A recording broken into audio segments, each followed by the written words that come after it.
Fala, meu povo, olha só, hoje no Entende a Trend eu tenho um convidado muito especial, quero chamar ele com uma salva de palmas, Guilherme Fierce, E beleza, meu irmão? Como é que você aí, tá? e aí, Eric, tô bem, você? Olha, que prazer, que honra, hein, tá aqui no Entende a Trend. Não, Esse eu que novo agradeço. sucesso aí na internet. A gente ainda está aqui nesse modelo de testes, mas enquanto a gente está testando, eu estou adorando bater papo com os meus amigos e fico feliz de você ter aceito esse convite. Já sabe qual é o tema que a Com gente vai falar certeza. hoje? Ainda não, acho que vai ser surpresa, então tô animado pra descobrir. Beleza, mais uma coisa que a gente está testando. Será que é surpresa? Será que eu aviso antes? Eu acho que esse daqui, eu gostei de ter sido surpresa e acho que me encorajou mais, porque eu sei que você manja também desse assunto.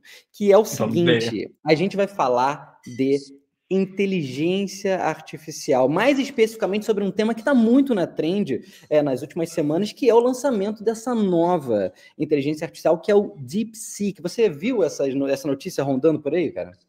Não, eu vi, bombou em todos os lugares, desde Instagram e LinkedIn, todo mundo tava falando sobre isso. Acho que teve realmente muita gente falando sobre isso e dizendo que, inclusive, as ações dos Estados Unidos como um todo desceram por causa do DeepSeek e que Uma talvez seja doideira. uma doideira. Quero saber, você tem usado inteligência artificial de alguma forma, ou ChatGPT, ou alguma outra coisa no seu dia a dia? Ah, eu tenho. Para mim tem virado parte do dia a dia real, assim, desde trabalho para fazer coisas manuais ou, sei lá, pesquisar alguma coisa. É engraçado porque hoje eu me vejo pesquisando coisas não mais no Google, mas sim no ChatGPT, sabe? Eu preciso descobrir, sei lá, porra, receita de qualquer coisa. Eu vou no ChatGPT, ele me dá tudo prontinho ali, bonitinho, então é muito mais prático hoje em dia. Não, sendo, eu também uso bastante, não tanto para pesquisa talvez, mas eu uso muito para correção e aperfeiçoamento de texto. Eu adoro isso. Também. Eu que sempre escrevi muito para a internet também, eu fazia, tipo, no mínimo 3 versões de texto antes de gravar. E fazia tópico, escrevia, gravava, me ouvia, depois mudava.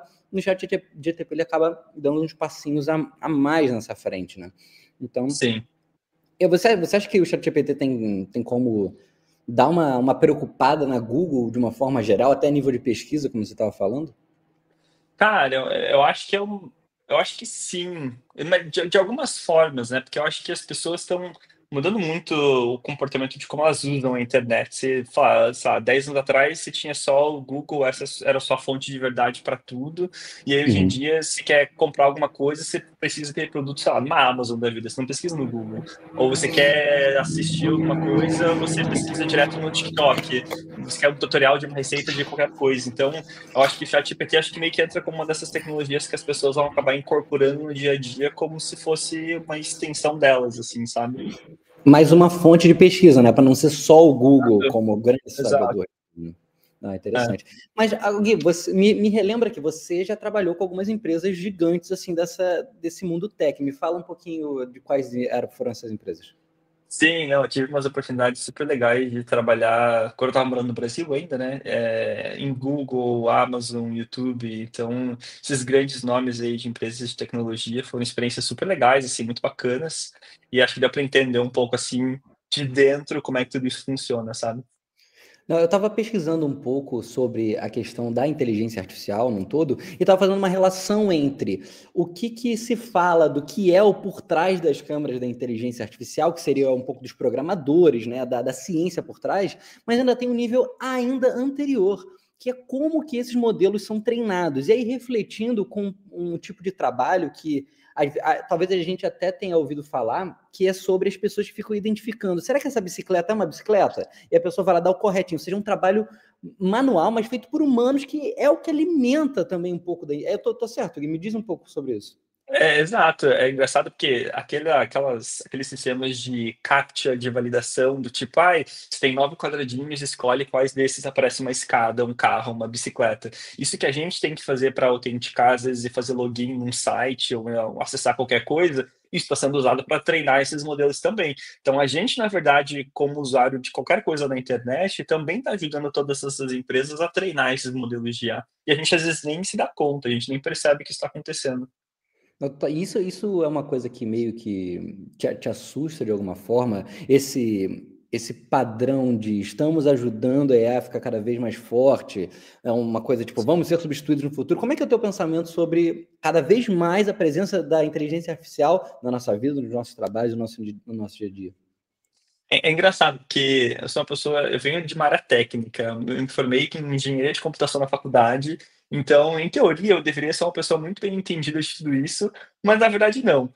E eu acho que eu me preocupo menos até do que eu deveria com muitas dessas coisas, assim, porque eu sou aquela pessoa que: "Ah, você aceita receber comunicação, aceita compartilhar os seus dados", e eu vou sempre sim para tudo, sim para tudo, sim para tudo. Mas é uma questão, assim, complicada, né, difícil você, sei lá, quando a gente fala de dados, você está dando acesso à sua vida inteira, tudo que você tem, tudo que você está fazendo para outras empresas e o que elas vão fazer com isso. Ou quando a gente fala de IA, eu acho que são ferramentas que podem tanto ajudar a gente em muita coisa e ajudar, sei lá, a tornar processos, tarefas mais fáceis, que nem você falar: "Ah, eu preciso revisar alguma coisa", ou sei lá, eu trabalho num outro idioma, eu quero garantir que eu estou escrevendo está certo ou não. Mas também tem um lado um pouco complicado, assim, de quais podem ser, acho que, os impactos negativos de tudo isso, né. Como é que isso afeta, sei lá, às vezes alguns trabalhos manuais, isso vai tirar trabalho de pessoas, isso não vai, isso vai só facilitar o trabalho da galera. Então acho que são perguntas que, quem sabe, a gente ainda não teve as respostas. Então, com o tempo, vai ser uma coisa de o que vai rolar, sabe? Eu acho que é isso. Acho que, como você até falou, né? Muitas dessas ferramentas ajudam a facilitar o nosso trabalho, né? Deixar a gente mais ágil. Mas acaba que também que cria um pouco de dependência, né? Assim como hoje em dia, quem não tem um celular, por exemplo, é uma pessoa que não é tão fácil de ser comunicada, portanto, supostamente seria chamado menos para coisas, eventos e convívios e trabalhos. Hoje em dia, Perfeito. talvez a pessoa que não use tanto a inteligência artificial vai ter uma performance no trabalho, dependendo do trabalho, um pouco inferior do que aquele que usa. Então, o que eu tenho um pouco de medo é exatamente essa dependência que está sendo criada e até o momento que tá, quando é que eles vão começar a cobrar para todo mundo? E se o que for cobrado é acima do que as pessoas podem pagar? Será que. E na verdade é um pouco disso para tudo, né? O melhor da tecnologia não é grátis, né? E quem pode ter o melhor da tecnologia para performar melhor? Quem tem dinheiro para comprar. Então meio que acaba Exato. afastando cada vez mais os polos, né? Exato, você tem muito disso, assim, de acesso à tecnologia, sabe. E a gente pega do mais básico, assim, é todo mundo que tem um computador em casa, ou é todo mundo que tem um celular, ou é todo mundo que tem acesso à internet e consegue utilizar esse tipo de tecnologia que você está mencionando. O mesmo que eu tenha acesso, eu sei usar, eu tenho as ferramentas necessárias para eu conseguir tirar tudo que eu preciso daquilo.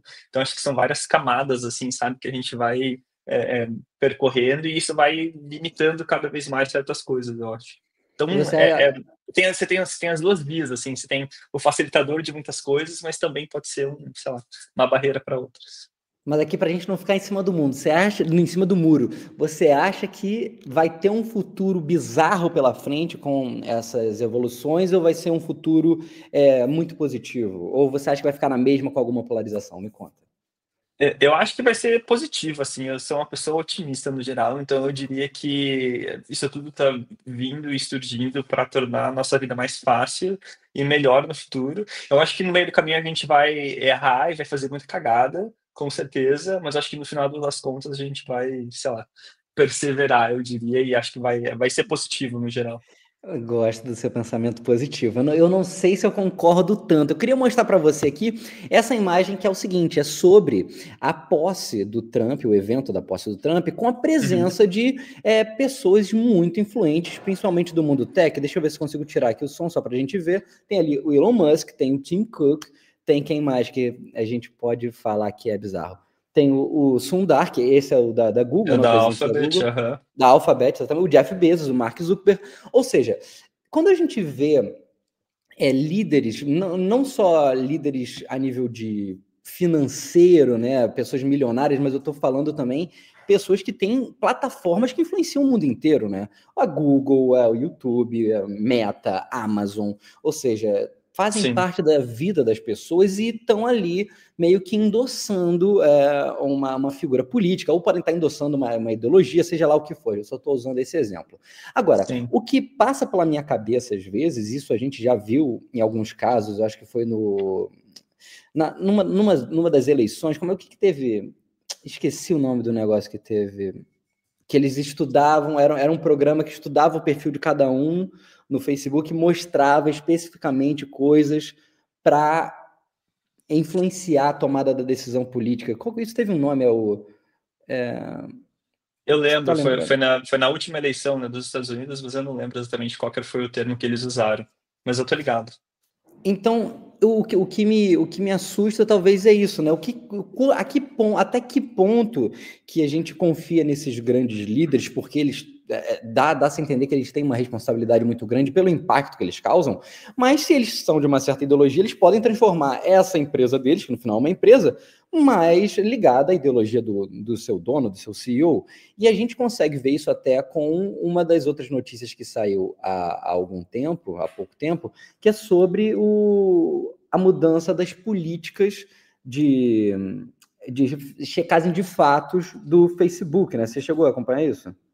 Eu cheguei a acompanhar, eu vi também que o Twitter, o X, também acho que lançou algumas notas e revisou a forma como eles estavam verificando notícias falsas. Então, é engraçado, porque muitas dessas tecnologias que estão surgindo e todas essas empresas que você falou que controlam, querendo ou não, muitas das ferramentas que a gente usa, eles têm muito poder assim de influenciar tudo que a gente consome, tudo que a gente vê, tudo que a gente lê.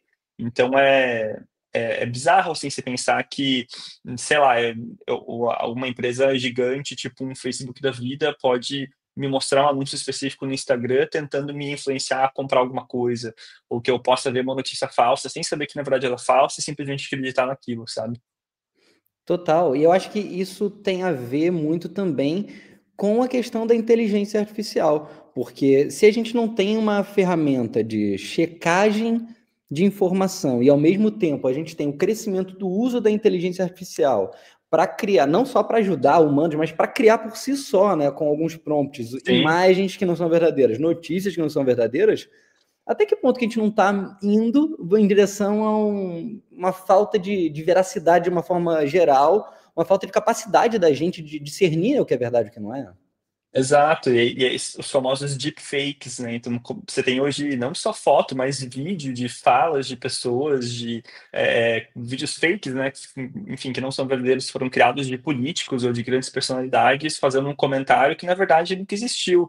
Foi só um vídeo criado por alguém na internet que tinha acesso a essas ferramentas e conseguiu manipular de alguma forma o cara, o rosto, enfim, a fisionomia, a voz daquela pessoa. E aí, com isso, você consegue criar basicamente qualquer coisa, né? Então, se eu criar um vídeo aqui dizendo que o Eric, sei lá, meu Deus, fazendo um discurso horrível, as pessoas vão acreditar? Quem sabe sim. Quem que vai dizer que aquilo não foi você de fato que falou, que produziu, que, enfim, gravou?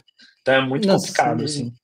Não, e o pior de tudo é que a inteligência artificial ela consegue fazer uma criação de conteúdo muito mais rápida e muito mais alinhada com o que dá likes, não é? Porque vai estudar um pouco do algoritmo e o que está dando certo no momento, e com uma velocidade impossível, né? Ou seja, obriga os criadores de conteúdo humanos a produzir de uma forma além dos limites, eles entram todos em burnout, mas na verdade o que vai prosperar por muitas das vezes é a informação que é falsa, porque ela pode manipular e pode ser mais atrativa porque ela não tem ligação nenhuma, nenhum compromisso com a verdade. Então ela pode ser absurda de uma forma que vai gerar likes. Inclusive o Kawaii, pelo que eu vi numa notícia, eles foram meio que descobertos em contratar pessoas que produziam conteúdos falsos porque sabia-se que dava mais Olha, like do que o normal. E aí sim. eu queria mostrar um vídeo para você que é esse daqui. Olha só que curioso. Essa senhora daqui, lá no Brasil, ela meio que estava tendo um romance com o Elon Musk, o próprio, e decidiu doar, portanto, para o Elon Musk alguns dinheiros.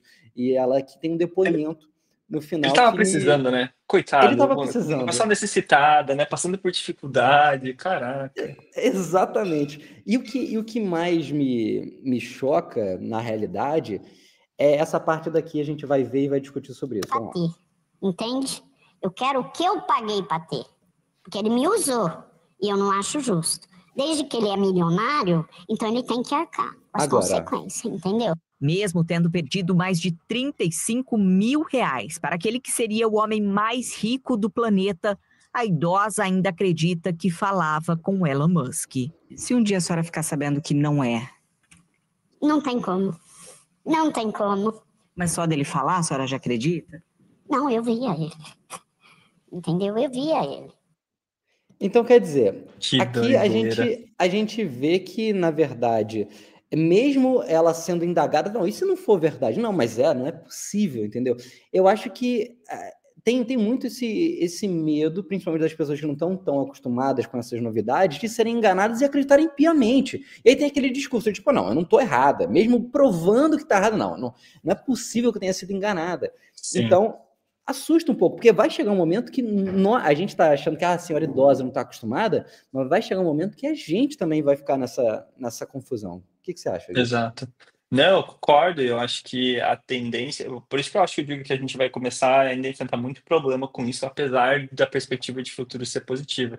E eu acho que são esses problemas que a gente ainda não entendeu eh, como evitar ou como atacar, assim, de uma certa forma, sabe? Como é que a gente evita que esse tipo de problema aconteça? Ou como é que eu reconheço que um tipo de conteúdo é gerado por IA, ou que, sei lá, alguém está usando algum filtro específico para aparecer com alguém? Então, hoje em dia a gente não tem como, sei lá, ferramentas mesmo de entender e verificar tudo isso, sabe. Então, assusta, porque, sei lá, você fala no passado, golpes era, sei lá, alguém que ligava para o seu telefone e falava: "Oi, tudo bem? Eu sequestrei seu filho, eu quero R$ 10.000", e aí vem aquela pessoa fingindo sei lá, a voz de uma criança. Você fala: "Cara, Exatamente. hoje em dia, beleza, é golpe manjado, muito difícil alguém cair nisso". Mas você pega um caso desse, assim, que a pessoa usa um deepfake do Elon Musk, tudo bem que é uma pessoa um pouco, né, sei lá, meio improvável, assim, mas sei lá, você pega um deepfake de alguém tentando fazer a voz da sua família, ou sei lá, da Exato. sua mãe, do seu pai, como é que você vai identificar que aquilo de fato não é a pessoa, sabe? Que é alguém outro se passando por ela. Então é complicado. E aí, o que eu queria até mostrar também aqui, um outro vídeo que me fez pensar muito, que é um vídeo da Alexa respondendo algumas perguntas. Porque voltando até aquela questão de se a gente tem grandes empresários que controlam grandes empresas de comunicação apoiando uma certa ideologia, o que impede eles, para favorecer essa ideologia dos CEOs, mudar um pouco os produtos, mudar um pouco o algoritmo, para ir para um caminho que favoreça a empresa, né? Porque eu acredito que esse apoio no Trump deva surtir algum efeito positivo para eles no futuro, alguma isenção de impostos, alguma benesse, né? Então, porque é Sim. tudo negócio no final das contas. E aí tem esse vídeo daqui que eu não sei se você viu. Olha só isso aqui. Espera aqui, vamos aqui para apresentar. Esse daqui, olha. É Alexa, é um vídeo do TikTok, Alexa falando respondendo perguntas. Alexa, who is the president of the United States in 2022? I'm sorry, I do not know. Alexa, who was the president of the United States in 2023? I'm sorry, I do not know. Alexa, who is the president of the United States in 2024? Donald Trump's firm term as the U.S. president ended January 20th, 2021, when Joe Biden became president. Biden's term ends January. Então, a questão aqui ou seja, você perguntando para a Alexa quem era o presidente numa certa época, ela fala que está confusa, que não sabe. Quando é um presidente, no caso era o Trump, né, que tem essa ligação, né, que a gente está falando, aí ela responde. E teve um outro vídeo Sim. que eu vi que era mais ou menos isso. O que o George W. Bush fez na sua presidência? Aí a Alexa não sabia responder. O que o Obama fez? Ela não sabia responder. Quando era o que o Trump fez, aí ela respondia várias coisas que ele fez. Ou seja, meio bizarro isso, né?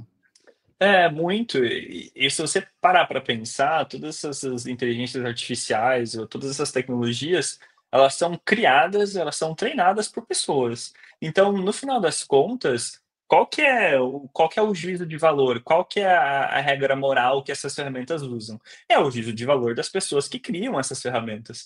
Então, você fala, sei lá, se eu treinar os dados de uma inteligência artificial com informações falsas, a inteligência artificial vai acreditar que aquilo é verdade, porque aquelas são as informações que eu dei para ela. Então, eu acho que é um caminho perigoso, assim, tem muita margem, de fato, para as empresas, querendo ou não, explorarem um pouco isso, sabe? Ao proveito delas, ou enfim, a benefício próprio delas. Porque, querendo ou não, qual que é. Eu não sei, enfim, como estão essas questões hoje em dia, mas como é que isso está sendo, por exemplo, regulado em questões legais, assim, sabe? Quais são os códigos, sei lá, de ética, de o que quer que seja, que essas empresas têm que usar para treinar esses modelos Então é bizarro, assim. Muito doido. E eu acho que, na realidade, o que o povo acaba escolhendo, não é como vou dar like, vou dar o meu tempo, a minha atenção, acaba que nem sempre é o melhor, né? Porque às vezes pode ser uma coisa criada, uma coisa que não existe. E como a internet, principalmente as redes sociais, elas dão mais preferência para o que está mais popular, nem sempre o que está mais popular é verdade, né? Nem sempre o que está mais popular é real. Tem alguns casos que, inclusive, eu estava vendo aqui o vídeo do Átila, que postou ontem, inclusive, sobre isso. Ele estava falando que, por causa dessas gerações automáticas da inteligência artificial, vários sites totalmente fakes para gerar mais cliques foram criados, inclusive, com eventos fakes, só para ter mais acessos e vender depois publicidade. E lá em Dublin, um desses sites que foi popular estava falando sobre eventos para se ir, todos eles também criados. Só que ficou tão popular o site, foi para uma das primeiras colocações no Google, que esse evento fictício encheu as ruas de Dublin, era como se fosse um desfile de Halloween, só que não aconteceu, ninguém inventou nunca que ninguém criou isso. Ou seja, é uma loucura que realmente influencia as pessoas a tomarem ações, e que muitas vezes essas ações, nesse caso não teve nada assim de tão mal, né? Mas muitas vezes pode ser algo que pode prejudicar outras pessoas, né? Exato, não, total. E acho que o primeiro caso que eu lembro que surgiu quando começaram a lançar aquelas ferramentas de IA que geravam imagem, foi aquela imagem do Papa usando um casaco, assim, uma puffer de inverno. Eu falei, não, isso aqui não pode ser verdade, cara. Mas quando eu vi a primeira vez no Twitter, eu acreditei. Eu falei, cara, que legal, né? Porque como assim? E aí depois que eu fui ver, cara, gerado por IA, sabe? Tipo, é tudo mentira. Na verdade, aquela imagem nunca existiu. Mas é. Não, e o muito louco é que muitas pessoas volta até para aquele caso da senhora que disse assim, eu sei que como é que, e se for provado que é mentira, o que você acha? Não, aí não é possível. E nesse caso daqui, a gente já descendo um pouco mais da faixa etária, né, supondo que a senhora não esteja tão alinhada com as atualidades, aqui teve um caso, que esse que é o Átila do vídeo que eu te falei, ele vai mostrar um caso de imagens que surgiram fakes depois de um acidente de furacão. Acho que surgiram algumas imagens também nos incêndios de LA, algumas imagens fictícias de tudo queimando também foram geradas por inteligência artificial. E esse aqui é um caso interessante, olha só. Vou usar um exemplo de fora do Brasil para a gente poder olhar de forma um pouquinho mais impessoal. Em 2024, durante o furacão Helene, que é um furacão que devastou o sul dos Estados Unidos, no meio das tradicionais imagens de desastres que sempre circulam nas redes sociais, também apareceram imagens geradas artificialmente, como a de uma garotinha segurando um cachorro, que fez milhões de visualizações, likes e comentários. Em pouco tempo, as pessoas começaram a apontar evidências muito claras de que essas imagens foram criadas por IA. Pelos dedos a mais na mão, a cor do cachorro que muda entre as imagens, iluminação artificial e por aí vai. Com esses avisos, algumas pessoas que tinham postado tiraram o compartilhamento do ar. Mas tem uma representante do Comitê Nacional dos Republicanos que não tirou e fez o comentário que, para mim, simboliza a importância e o valor desse tipo de conteúdo artificial. Abre aspas. Ela falou: "Não sei de onde veio essa foto e, honestamente, não importa. Eu vou deixá-la aqui porque é emblemática do trauma e da dor que as pessoas estão vivendo agora."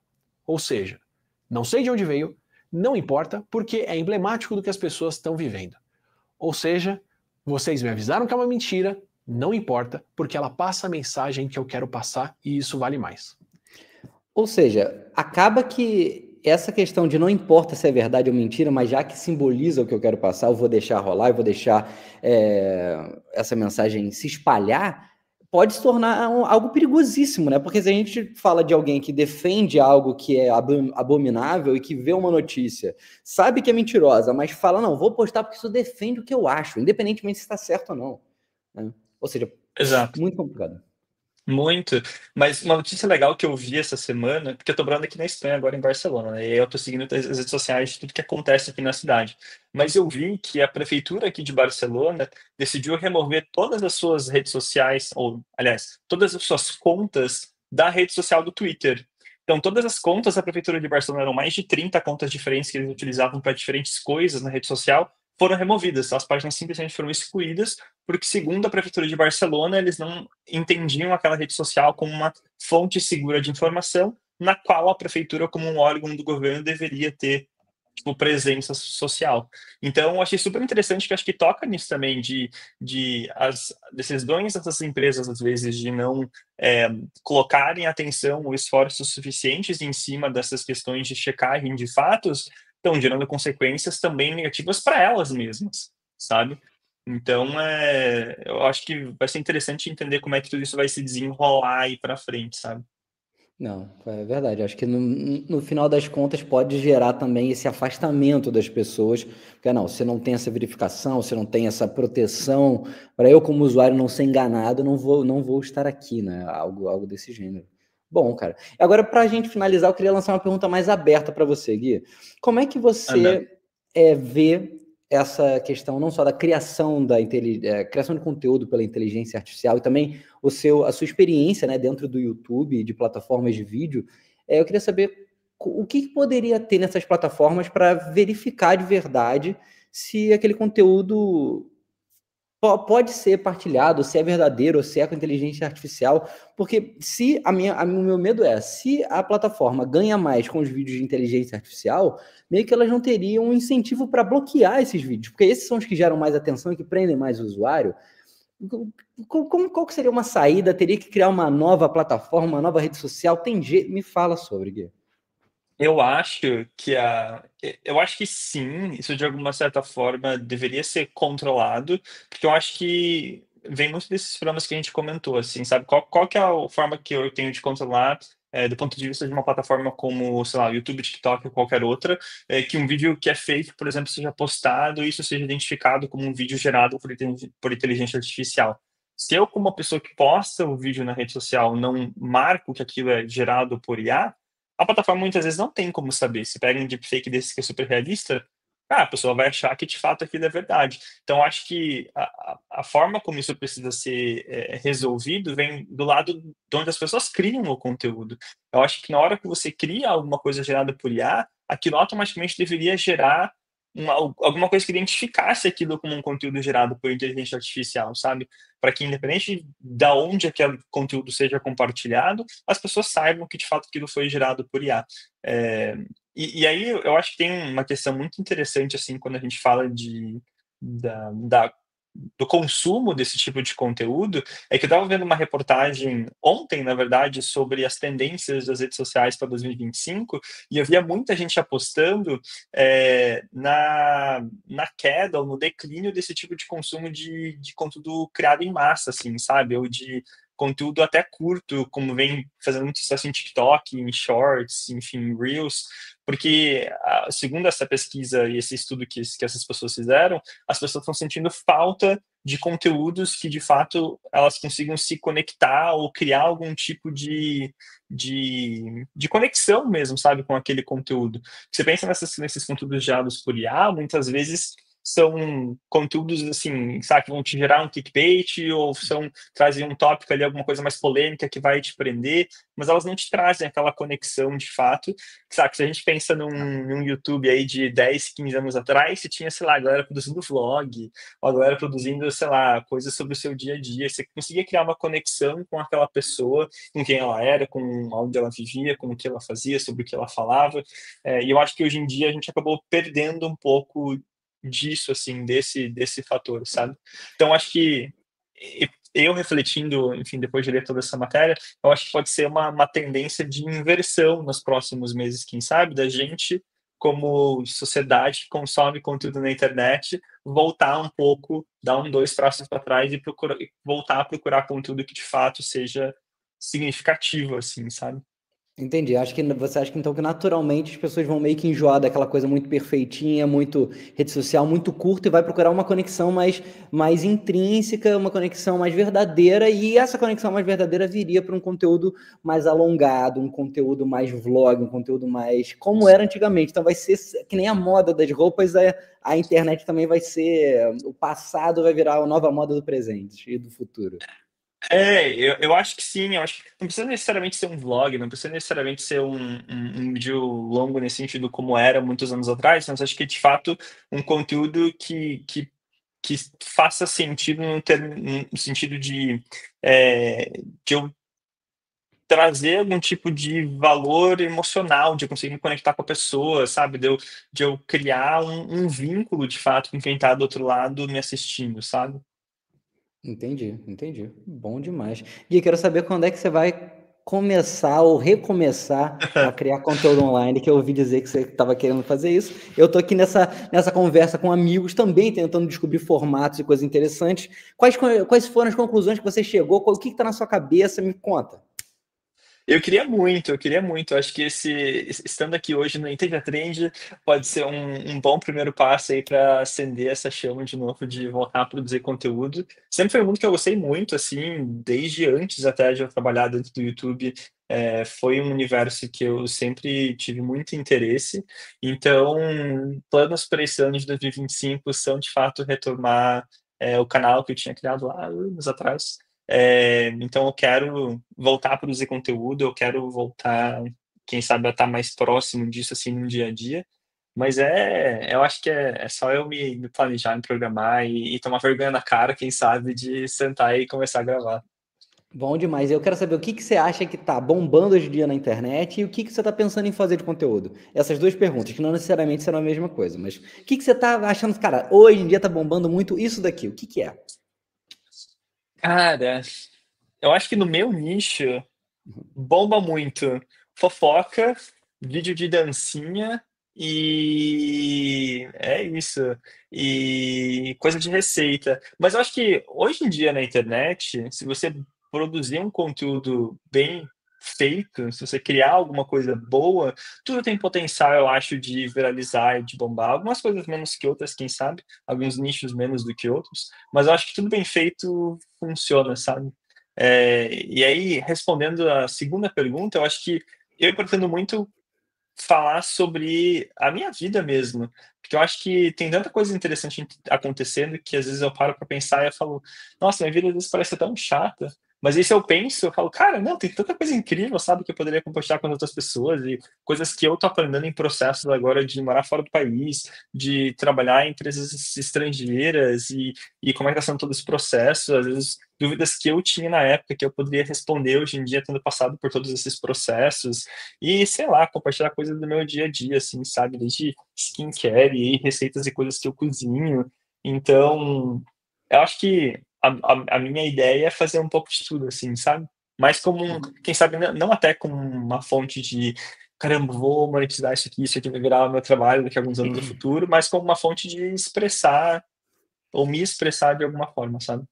Coisa boa, gostei da ideia. Vou te acompanhar sem dúvida para saber que agora, para quem não sabe, Gui está morando em Barcelona, portanto, quem quer saber mais sobre Barcelona, quando o Gui começar a criar coisas, com certeza vai ter uma ligação com a cidade. E fica aí a dica: sigam Gui First nas redes sociais. Qual que é o isso. arroba? Como é que a gente te acha, Gui? No Instagram, guilherme.first, mas first com U. E no YouTube o canal é Gui First. Bom demais. Meu irmão, quero agradecer mais uma vez pela sua presença aqui. Espero que você tenha gostado desse papo, dessa nossa conversa. E tomara que você esteja certo, que o futuro com AI seja belo e faceiro e não uma coisa meio sinistra. Tomara, tomara. Torcemos para isso. Tamo junto, cara. Brigadaço. Valeu, obrigado.